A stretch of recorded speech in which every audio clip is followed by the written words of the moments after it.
வணக்கம். ஜனவரி 23, 2026க்கான நடப்பு நிகழ்வுகளோட ஆழமான ஆய்வுக்கு வரவேற்கிறோம். வணக்கம். இன்னைக்கு நாம பார்க்க போற ஒவ்வொரு விஷயமும் ஒரு பெரிய மாற்றத்தோட அறிகுறி. அது முதலீடா இருக்கலாம், கொள்கையா இருக்கலாம்.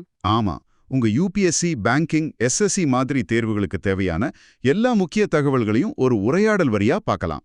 சரி, நேரடியா விஷயத்துக்கு வருவோம். முதல் செய்தியே ஒரு பிரம்மாண்டமான செய்தி. டாடா குரூப்ஸோட $11 பில்லியன் AI இன்னோவேஷன் சிட்டி. இது என்ன திட்டம்? இது ஒரு சாதாரண திட்டம் இல்ல. யோசிச்சு பாருங்க, முதலீடு மட்டும் $11 பில்லியன். ஆமா, ரொம்ப பெரிய தொகை. இது மகாராஷ்டிரால நவி மும்பை சர்வதேச விமான நிலையத்துக்கு பக்கத்துல அமைய போகுது. ஓகே, இதோட முக்கிய துறைகள்னு எதை சொல்றாங்க? இதுல தான் விஷயமே இருக்கு. ஆர்டிஃபிஷியல் இன்டெலிஜென்ஸ், அதாவது AI, அப்புறம் டேட்டா சென்டர்ஸ், இது கூடவே செமிகண்டக்டர் சர்வீசஸ். செமிகண்டக்டர் சர்வீசஸா? அது ரொம்ப முக்கியம் இல்லையா? மிக மிக முக்கியம். இத வேர்ல்ட் எக்கனாமிக் ஃபோரம்ல கூட முன்னிலைப்படுத்தினாங்க. MNCஸ்க்கு ஒரு குளோபல் கனெக்டிவிட்டி ஹப்பா இதை உருவாக்கணுங்கிறது தான் அவங்களோட நோக்கம். அப்போ தேர்வுகள்ல முதலீட்டு தொகை, அதாவது $11 பில்லியன், அப்புறம் இடம் நவி மும்பை, இதெல்லாம் கேட்க வாய்ப்பு இருக்கா? கரெக்ட். அருமை. அடுத்ததா டாடா கம்யூனிகேஷன்ஸ் பத்தின செய்தி. அவங்களோட காலாண்டு நிதி முடிவுகள், அப்புறம் தலைமை மாற்றம் பத்தியும் வந்திருக்கு.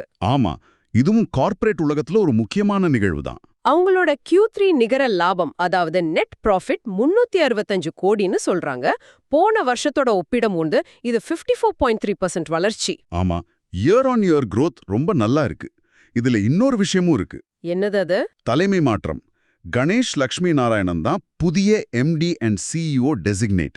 அப்போ இப்போ இருக்க CEO. தற்போதைய CEO AS Lakshmi Narayanan April 13 அன்னைக்கு ஓய்வு பெறுகிறார். சரி, வருவாய் 6188.97 கோடி. இதுவும் 6.7% YOY வளர்ச்சி. ஆமா, இதுல ஒரு சின்ன குறிப்பு இருக்கு. லேபர் கோட்ஸ், அதாவது கிராச்சுவிட்டி காரணமா 60.98 கோடிய ஒரு எக்ஸப்ஷனல் காஸ்டா ஒரு முறை செலவா காட்டியிருக்காங்க. ஓஹோ, வங்கி தேர்வுகள்ல இது மாதிரி நியமனங்களும் நிதி எண்களும் ரொம்ப முக்கியம். கண்டிப்பா. சரி, இப்போ வங்கி மற்றும் காப்பீட்டுத் துறைகளுக்கான சில முக்கிய அறிவிப்புகளை பார்க்கலாம். முதல்ல PSGIC வேஜ் ஹைக். இது public sector general insurance companies ஊழியர்களுக்கானது. இதுல கவனிக்க வேண்டிய முதல் விஷயம் இதோட எஃபெக்டிவ் டேட். எப்போ இருந்து இது நடைமுறைக்கு வருது? ஆகஸ்ட் 1, 2022. இது ஒரு பேக் டேட்டட் எஃபெக்ட். 2 வருஷத்துக்கு முன்னாடியே இருந்து கணக்கு. ஆமா, ஊதிய உயர்வு, அதாவது வேஜ் பில் ஹைக் 12.41%. 12.41%. இதுல பேசிக் பே மற்றும் DA, அதாவது அகவிலைப்படி, ரெண்டும் சேர்த்து 14% உயர்வு. இதனால அரசுக்கு ஆகிற மொத்த செலவு 8170.30 கோடி. இந்த தேதிகளும் சதவீதங்களும் கண்டிப்பா நினைவில் வச்சுக்கணும். ஆமா. அப்போ நேஷனல் பென்ஷன் சிஸ்டம் NPS கான்ட்ரிபியூஷன்ல என்ன மாற்றம் வந்திருக்கு? இதுல அரசாங்கத்தோட பங்களிப்பு, அதாவது கவர்மெண்ட் கான்ட்ரிபியூஷன் 10%லிருந்து 14%-ஆ உயர்த்தப்பட்டிருக்கு. இது யாருக்கெல்லாம் பொருந்தும்?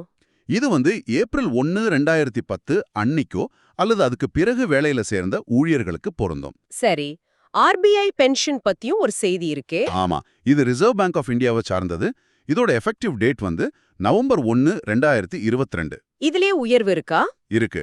பென்ஷன் மற்றும் ஃபேமிலி பென்ஷன் ரெண்டுமே 10% உயர்த்தப்பட்டிருக்கு.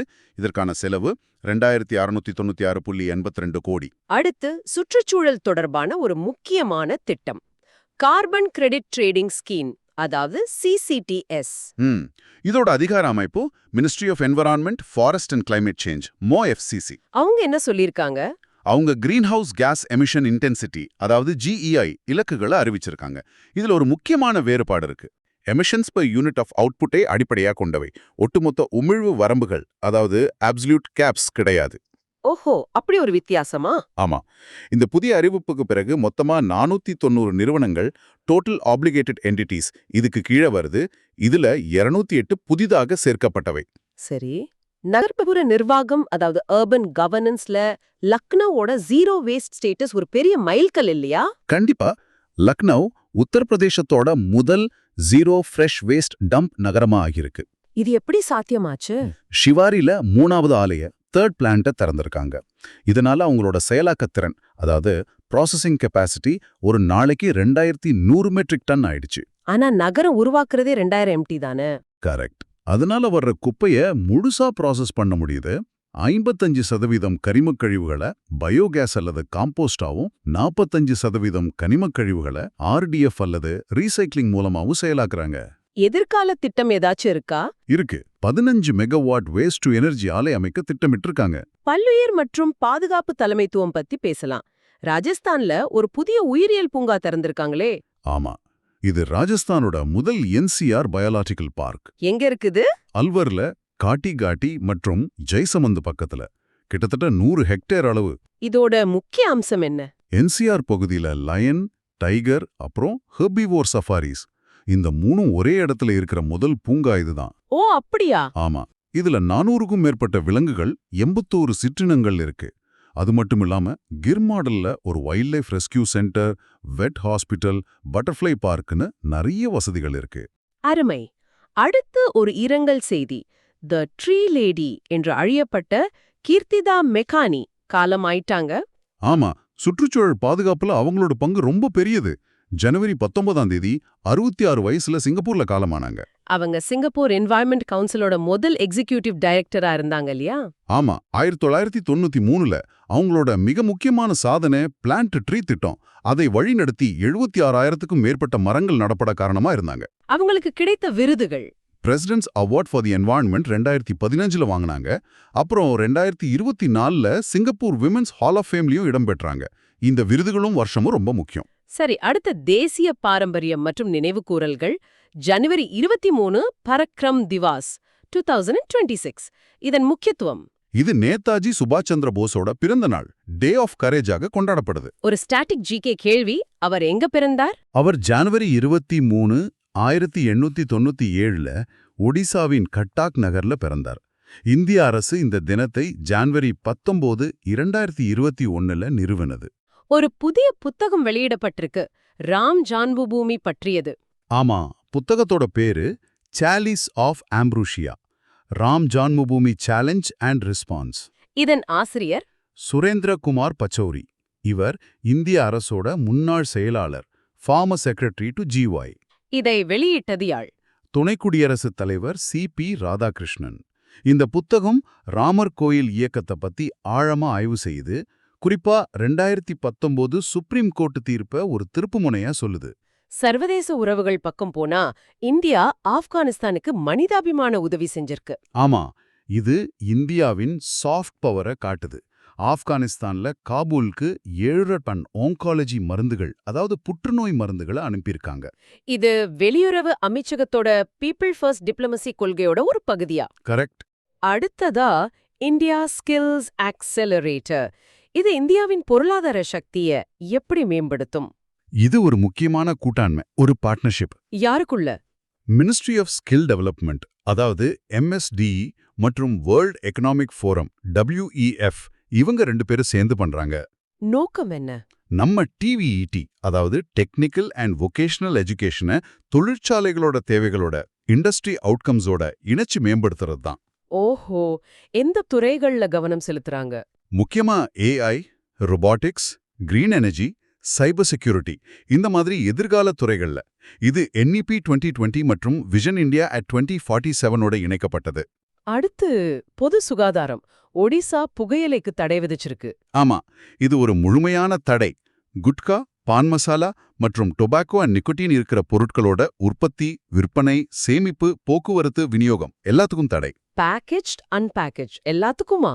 எல்லாத்துக்கும் தான். இது உச்சநீதிமன்றத்தோட உத்தரவுக்கு இணங்க எடுக்கப்பட்ட நடவடிக்கை. இதுல வரி விதிப்புல ஒரு மாற்றம் வந்திருக்கே. அது ரொம்ப முக்கியம். February 1, 2026லிருந்து பான் மசாலாவுக்கு 40% GST விதிக்கப்படும்.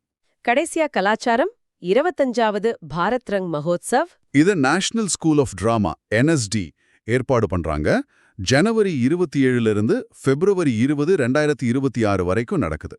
எங்கெல்லாம் நடக்குது? லடாக், அந்தமான நிக்கோபார் உட்பட நாடு முழுவதும் 40 இடங்கள்ல. ஓ, பெரிய அளவுல நடக்குது. ஆமா, 277 இந்திய நாடகங்கள், 7 கண்டங்கள்ல இருந்து 12 சர்வதேச நாடகங்கள், போஜ்புரி, மைதிலி, துளு, சன்ஸ்கிருதம் உட்பட 228 மொழிகள்ல நாடகங்கள் அரங்கேற்றப்படும். அதிரங் மகோத்சவ், ஜஷ்னே பச்பன் மாதிரியான துணை விழாக்களும் இருக்கா? ஆமா, அதுவும் இந்த மகோத்சவோட ஒரு பகுதி தான். இலக்கிய அங்கீகாரம். தமிழ்நாடு அரசு ஒரு புதிய விருது நிறுவியிருக்கே. ஆமா, செம்மொழி இலக்கிய விருது. இது தமிழ், தெலுங்கு, கன்னடம், மலையாளம், ஒடியா, பெங்காலி, மராத்தின்னு 7 மொழிகளுக்கு வழங்கப்படும். பரிசுத் தொகை ஒவ்வொரு வெற்றியாளருக்கும் 5 லட்சம் ரூபாய். சூப்பர். பனாரஸ் லிட்ஃபெஸ்ட் புக் அவார்ட்ஸ் 2026 வெற்றியாளர்கள் பத்தி சொல்லுங்க. சரி, வாழ்நாள் சாதனையாளர் விருது, அதாவது பார்த்தேந்து ஹரிஷ்சந்திர அவார்டு நமிதா கோகலேவுக்கு கிடைச்சிருக்கு.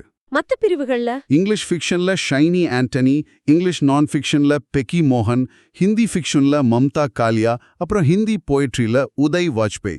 இந்த லிஸ்ட் ரொம்ப முக்கியம். சரி, நம்ம இப்ப விவாதிச்ச தகவல்களை ஒரு தடவை நினைவுபடுத்தி பார்க்கலாம். ஒரு ரேபிட் ஃபயர் ரீகால் மாதிரி. ஓ, தாராளமா. நான் கேள்விகளை கேட்கிறேன். முதல்ல economy and environment. Q1. Tata குழுமத்தோட AI இனோவேஷன் சிட்டிக்கான சரியான முதலீட்டு தொகை என்ன? சரியான பதில் $11 பில்லியன். இது நவி மும்பைல அமைக்கப்படுது. கரெக்ட். Q2. ஆகஸ்ட் 1, 2022 முதல் PSGICஸ்க்கான வேஜ் பில் ஹைக் சதவீதம் என்ன? பதில் 12.41%. கூடவே 14% பேசிக் பே ஹைக்கும் உண்டு. அருமை. Q3. புதிய அறிவிப்புக்கு பிறகு CCTCயின் கீழ் வரும் மொத்த நிறுவனங்களின் எண்ணிக்கை என்ன? மொத்தமாக 490 என்டிட்டிஸ், இதுல 208 புதுசு. சரி.